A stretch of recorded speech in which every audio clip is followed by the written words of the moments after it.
Hello, my name is Kathy, and today I will be continuing the talk on information and problem-solving dreams.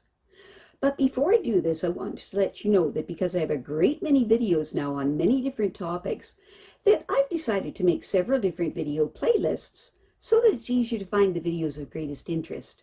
So please check out my playlist page. Let's look at a few facts concerning astral travel. At this point, I'm sure you are wondering how you can tell a dream from an astral experience. And the good news is that there are some easy ways to spot astral travel to help clear up any confusion that you might have. First of all, anytime you dream that you are flying without the benefit of an airplane, it's not a dream. You're astrally traveling. It's a good idea to record these instances for later reference. In our first example, we have a woman that has dreams of flying all her life. In these dreams, someone is there with her, like they're teaching her. Several times a week, she dreams that she is above the earth, flying on her own, looking down at her old neighborhood where she grew up, or peering in the window of her first apartment. She says she just loves the thrill of the flying dreams that she has all the time. She says it makes her feel so free and kind of like she has a special power. Astral traveling dreams are very common, and that person that is with you on your astral travels is your spirit guide, simply seeing to it that you accomplish what you hope to while you're outside of your body, taking these spirit excursions. We all routinely astral travel when we sleep, but not all of us experience flying when we sleep. That doesn't mean those of us who don't experience flying take astral trips that are any more or less significant than the trips of those who do. It only means that the travel itself manifests in different ways. All astral travel dreams unfold in a logical sequence of events, just as waking experiences do, rather than in a haphazard jumble of images, peoples, locations, which is true of release dreams. We astrally visit the other side several times a month, and the experience is invariably thrilling. In our next example, we have a man that dreamt that he was in a beautiful, fluffy-looking tunnel with all kinds of golden shades of color. The tunnel seemed to have its own source of light, and he felt completely enveloped in its love. He emerged from the tunnel to hear singing like he had never heard before. It sounded like hundreds and hundreds of people, each one of them with a perfect voice. And the only way he could describe it is to say the music sounded as clear and sparkling as crystal. He found a place beneath the stage to listen and had the joy of listening to this amazing choir singing about the Creator. What happened to this man was that he took a simple, logically progressing trip home to listen to a concert by the angels in a stunningly beautiful building called the Hall of Voices.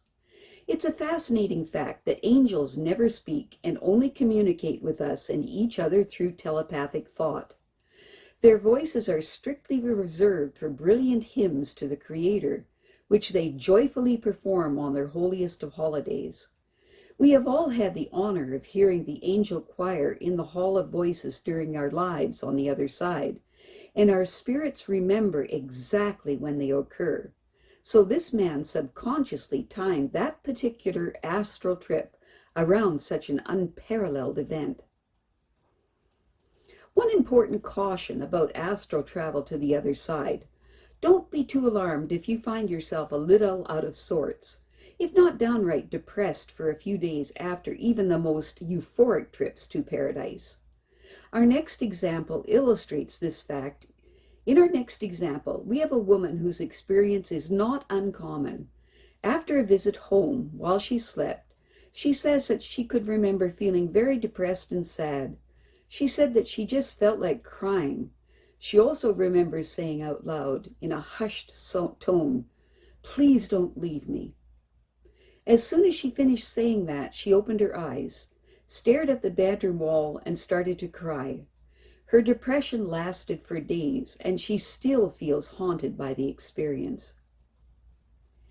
Every one of us is here because we choose to be, in our courageous insistence on continuing to learn and grow towards the greatest perfection our spirits can achieve. We came from the impossible beauty of home, where we live among our dearest friends, the saints, the angels, and the messiahs, in the constant tangible presence of the Creator's divine love. And we are homesick from the moment we leave until the moment we get back. Usually, our astral visits are exhilarating reminders of everyone and everything waiting for us at the end of this rough camping trip on Earth. We are all trudging through, but sometimes, particularly when we are struggling, these visits only make us miss our loved ones on the other side even more than usual, and make the differences between here and there depressingly glaring. When the depression sets in, be patient with it and keep reminding yourself that all those loved ones in the sacred perfect place will always be right there waiting for you and visiting you here as well. And don't lose faith that you are here for a purpose. Not all astral trips during sleep are prophetic, but all prophetic dreams are really astral trips. You might have noticed in my videos on the prophetic dreams that I said that all prophetic dreams are always in color and always progress in a logical order. And the same thing is true about astral trips. That's because there's no such thing as a prophetic dream that doesn't involve astrally traveling to a very real building on the other side called the Hall of Records, where every past and present chart of every one of us on Earth is housed. We all write detailed charts before we come here for another incarnation, including the 5 exit points we have designated for ourselves ahead of time for when we are ready to head home. During prophetic dreams, we actually go to the Hall of Records and browse through those charts, which are the only place that information physically exists. If your prophetic dreams ever include memories of a room more vast than you can comprehend, with aisle after aisle after aisle of shelves full of scrolls, all housed in a gloriously domed building with white marble columns, you are remembering your trip to the Hall of Records. More often, though, we are likely to forget the astral trip itself, due to our higher priority of reading the charts themselves.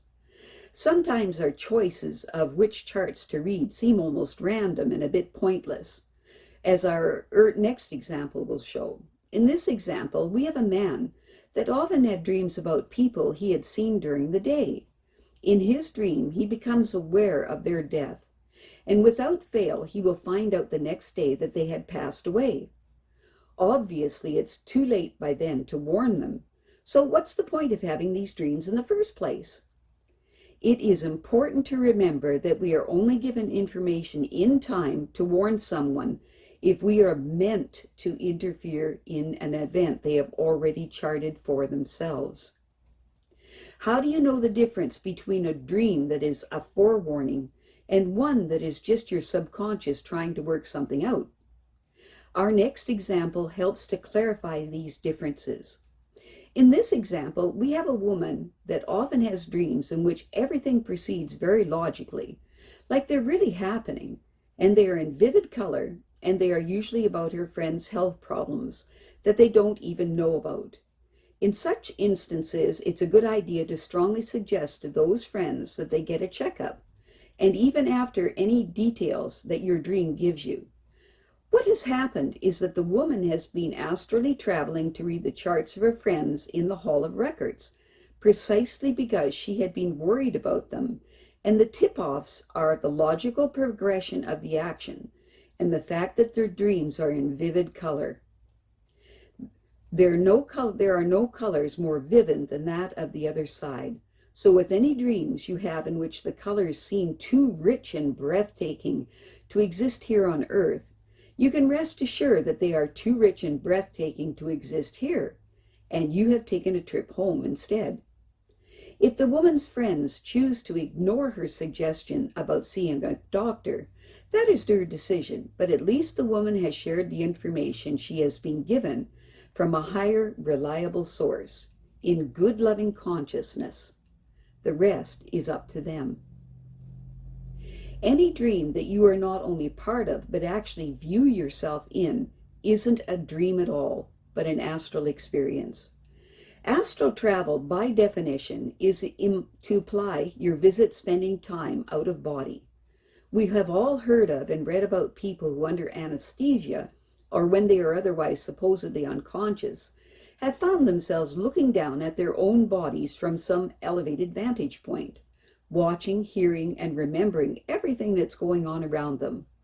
The exact same thing occasionally happens during astral travel while we sleep. It is important to remember that our spirits are living, seeing, thinking, hearing, feeling beings, housed in these bodies for all the obvious practical reasons, but hardly trapped in them. And sometimes, when our spirits take off on outings, they can resist the novelty of sticking around. They can't resist the novelty of sticking around to observe the bodies they are taking this break from. Unfortunately, it's not always recalled as a pleasant experience. In our next example, we have a man that dreamt that he could see himself sleeping, facing the bedroom door. He said that it was as if he was floating above his body, and he could see everything. He heard a knock on the bedroom door. It was Death. Death had no face, just darkness. Death wore a black cloak and held a book under its arm. He knew it was Death, and he also knew that he had to tell it to go away. He remembered how scared he was. He commanded it to go away in the name of the Creator over and over again, and it finally left. When the man woke up, he was sitting upright in bed and saying, "Go away," in the name of the Creator. He was sweating and scared. He turned on the light and did not go back to sleep. He explained that he knew that death should not be a scary thing, and so he found this dream to be very confusing. In the video sections for release dreams, I explained that it is common to put a dark or confusing parts of us onto some kind of physical form in a dream to help our conscious minds deal with them. In this dream is an excellent example, and there are actually a couple of things going on at the same time. The first is that it can be a bit of a shock to the system, or to be more precise, to any part of the conscious mind that's awake of what's going on, to find yourself undeniably looking down at your physical body. We take several astral trips a week while we sleep, but we don't consciously remember all of them. And we certainly don't always pause to look at our bodies as we take off. It's not that surprising for there to be a certain feeling of fear when even a tiny fraction of our conscious mind realizes what's happening, and for what it perceives to be the first time, experiences the separation of the spirit mind from the physical body. The moment of fear can be very frightening, and that fear can easily take any number of equally frightening forms, including the dark, faceless image of death, as it did for this man. It is also important to remember that our spirits carry the memories of every moment of every lifetime we have ever had, both here and at home. And since most of us have lived many, many lifetimes on earth, we have died many, many times too. Our spirits know that when this earthly thing called death happens, we simply travel back to the other side, where we came from in the first place, leaving our bodies behind once and for all. Our spirits don't find death one bit sad or frightening, aware as they are that it's just a very familiar transition in a life that always was and always will be. It's only our conscious mind, tied as they are to these finite earthbound vehicles called bodies, that make any connection at all between death and fear. I have a great many videos now on many different topics, and so I've decided to make several different video playlists so that it's easier to find the videos of greatest interest. So please check out our playlist page. Well, that's it for now. To stay up to date with my latest videos, make sure to subscribe to this free YouTube channel by clicking the red subscribe button right below this video. Take care.